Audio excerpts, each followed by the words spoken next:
ल है त साथीहरु अहिले चाहिँ हैन संगम दाइले चाहिँ ट्याक्क लाएर स्कुटरलाई पार्ट पूजा खोल्नु भएको छ। सो अब चाहिँ दाइले अब समस्या हेर्दै हुनुहुन्छ है त।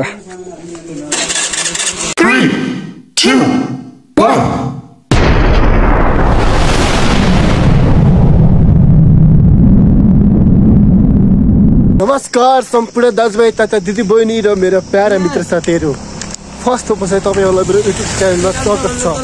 Today on the my topic blog. आजको मेरो ब्लगको टपिक चाहिँ के रहेछ भन्ने साथीहरु, फाइनली मैले यहाँ भन्दा मम्मीसित बोल्दै थिएँ। मम्मीसँग गरे। हेलो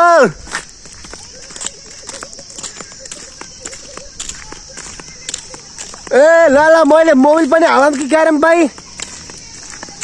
ए मोबाइल पनि फेर्ने बेला भइछ, मोबाइल पनि हाल्न क्यारम भनेको। मोबाइल का मोबाइल भाइ?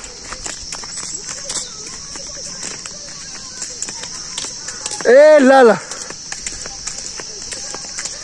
ए ल ल कति लाउने हो? ल ल 14 स्कुटर अस्ति बाहुन दाकुमको कार्पेटर जाम भएर भित्रको कार्पेटर जाम भएर। सो फाइनल्ली अस्ति चाहिँ कार्पेटरमा समस्या थियो हैन, अनि म चाहिँ काममा गएको थिएँ कि साथीहरु। अब हाम्रो अर्जुन सरले चाहिँ स्टार्ट गरेर वहाँ स्कुटी चलाउन एकखेर पॉइन्ट जाने काम थियो, अनि स्टार्ट गर्ने क्रममा चाहिँ स्टार्ट नभइदिएको हैन अर्जुन सर? हैन अर्जुन सर स्टार्ट भइदैन, त्यही त हाती रहेछ के यार। त्यही भएर चाहिँ हामीहरु चाहिँ अब स्कुटी लिएर आउन जाँदैछौँ र अब बढ्ने क्रममा चाहिँ के कति पैसा लाग्छ हैन, हजुरहरूले चाहिँ पुरै हेरेर साथ दिनु ल।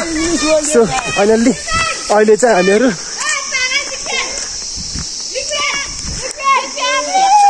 के भाइ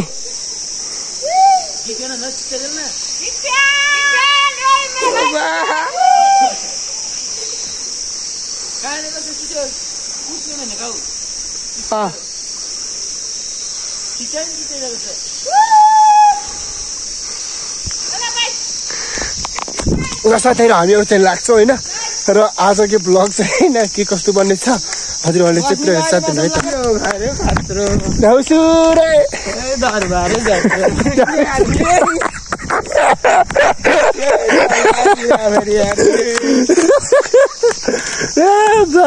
मैले यहाँ भिडियो बनाएर बसी हेरेँ त झाउसुरे गीत गाएको थियो मैले। झाउसुरे देखो न गायिका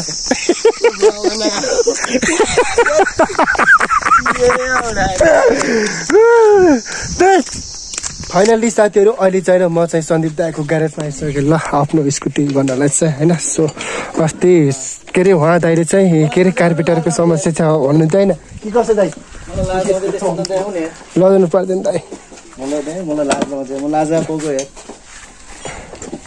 सो अस्ति यो दाइले चाहिँ हैन कार्पेटरको समस्या छ भन्नु थियो हैन। सो अब हेरौँ फाइनल्ली साथीहरु अहिले चाहिँ हैन हामीहरुले चाहिँ चौरक केवलकारबाट सन्दीप दाइको घरबाट चाहिँ यानी कि सन्दीप दाइको ग्यारेजबाट चाहिँ स्कुटी बनाएर चाहिँ आइसक्यो हैन। सो मेन समस्या भनेको चाहिँ कार्पेटरमा रहेछ हैन। टोटली खर्च चाहिँ 400 भेट्यो भनौँ। सो फाइनल्ली हिँड्न सक्नुहुनेछ।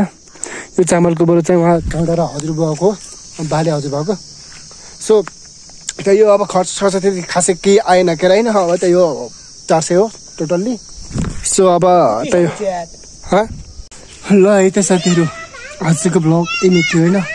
मैले चाहिँ यो स्कुटी चाहिँ अस्ति राखेको थिएँ, हिजो चाहिँ पानी परेको कारणले म गएन हैन। सो फाइनली आज चाहिँ गएँ हैन। त यो अनि फेरि फर्के जानु पर्यो के, किन फर्के जानु पर्यो भन्दाखेरि अब पाइप फुस्केर के। सो त यो गयो आइयो बनाइयो हैन। अब त्यो इन्ट्रेस्टिङ थियो नि होला ब्लग हैन। अब इन्ट्रेस्टिङ नभए पनि हजुरहरूले इन्ट्रेस्टिङ भएर हेर्नु भएको थियो भने चाहिँ म त्यसको लागि चाहिँ थ्याङ्क यू भन्न चाहन्छु हैन। यदि तपाईँहरूलाई आजको ब्लग मन परेमा लाइक कमेन्ट सेयर गरिदिनु होला। अनि तपाईँहरू चाहिँ मेरो च्यानलमा नयाँ मान्छे हुनुहुन्छ भने छेउमा रहेको बेल आइकन थिचेर अल नोटिफिकेसन गरेर मलाई सब्सक्राइब गरिदिनु होला। र म यति नै भन्दै आजको ब्लगबाट बिताउँदै फेरि आउने आगामी दिनको ब्लग म भेट्नेछु भन्दै म बिताउन चाहन्छु। Okay love you everyone, bye bye.